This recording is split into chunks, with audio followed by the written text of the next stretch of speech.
Raden Kuning, Panglima Bayangan Kisah Pelarian Arya Mataram di Palembang. Dek, senjata tulang kaki manusia itu seperti senjata tumpul. Anggota Sekte Agori kaget, senjatanya lengket di dada Raden Kuning, wajahnya berubah kadang pucat, kadang merah, tenaga pukulannya amblas ke dalam tubuh orang yang diserangnya diam-diam tersebut. Terjadilah pemandangan lucu di buritan kapal, ada 3 orang saling pukul menempel dan diam seperti patung. Kendati serangan itu tidak mampu melukainya, namun akibat datangnya tenaga yang bersifat dingin berasal dari serangan gelap pasukan Aradia Cupat, tubuh Raden Kuning bergolak, konsentrasinya untuk membagi 2 tenaga secara seimbang terancam buyar. Dalam keadaan itu, tubuhnya menyatu dengan tubuh orang yang melancarkan serangan gelap. Jika Raden Kuning masih mampu bertahan meski terguncang, namun kondisi memprihatinkan terjadi pada penyerangnya. Tenaga panas dan dingin bergantian mempengaruhi tubuhnya, kadang panas dan kadang dingin. Jika dibiarkan dalam keadaan seperti itu, maka sebentar lagi orang itu akan tewas. Pilihannya ada di tangan Aradia Cupat. Jika ia mengorbankan salah seorang pasukannya, maka ia akan mampu melukai Raden Kuning. Namun sebaliknya, jika ia menolong anak buahnya, maka Raden Kuning akan mendapat kesempatan untuk mengatur tenaganya. Aradia Cupat memilih untuk mengorbankan anak buahnya.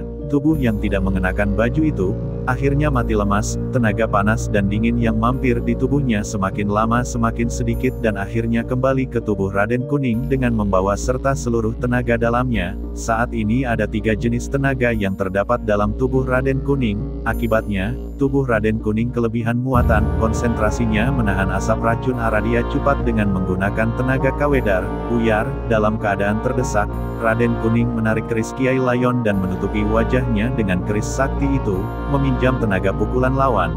Tubuhnya terdorong ke belakang dan bergulingan di udara, selanjutnya hinggap di buritan kapal. Kepulan asap beracun mengejarnya dengan ganas dan langsung menerpa wajahnya. Asap beracun itu terhisap masuk ke dalam tubuhnya. Raden Kuning mulai merasakan halusinasi.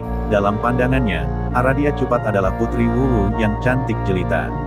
"Ai, Putri Wuwu, mengapa engkau berdiam diri saja di sana? Ayo mendekat, aku akan tembangkan kidung rindu untukmu." Raden Kuning mulai linglung, banyaknya kepulan asap beracun yang terhirup olehnya langsung bekerja. Beruntung ketika ia hendak melompat ke arah lawan, Kiai Layon menyelesaikan tugasnya. Seluruh racun yang sempat membuatnya mabuk dapat dinetralisir dari tubuh Raden Kuning. "Jahat sekali, engkau orang asing, bagaimana mungkin engkau tega mengorbankan anak buahmu tewas hanya agar engkau bisa mengalahkanku? Jika pertarungan ini adalah menyangkut pribadiku dan hanya mencari menang kalah, maka aku legowo mengaku kalah, tapi jika ini berkaitan dengan tugas negara, aku akan menghadang langkahmu hingga satu di antara kita ada yang bersimbah darah." Raden Kuning meradang. "Aku ingin menghisap otakmu yang sombong itu, anak muda." Aradia Cupat langsung kembali menyerang. Kali ini mulutnya terus berkomat-kamit mengucap mantra aneh, dan setelah mendengar mantra aneh itu, Raden Kuning jadi tenang. Di matanya orang asing itu mendadak seperti Eyang Kiai. Melunaklah amarahnya. Raden Kuning terpengaruh dengan mantra yang dibacakan Aradia Cupat. Segera ia menjura kepada orang yang amat dihormatinya itu. Ia lengah. Di saat itulah lawan menghantam dengan senjata maut.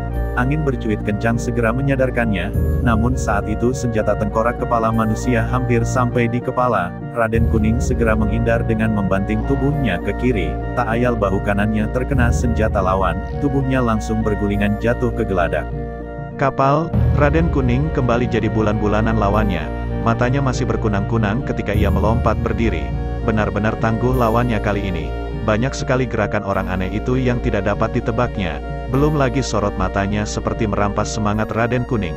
Segera ia menghindar beradu mata dengan lawan. Ilmu sihir lawannya itu sangat kuat. Orang dengan kepandaian setingkat Raden Kuning saja bisa terpengaruh.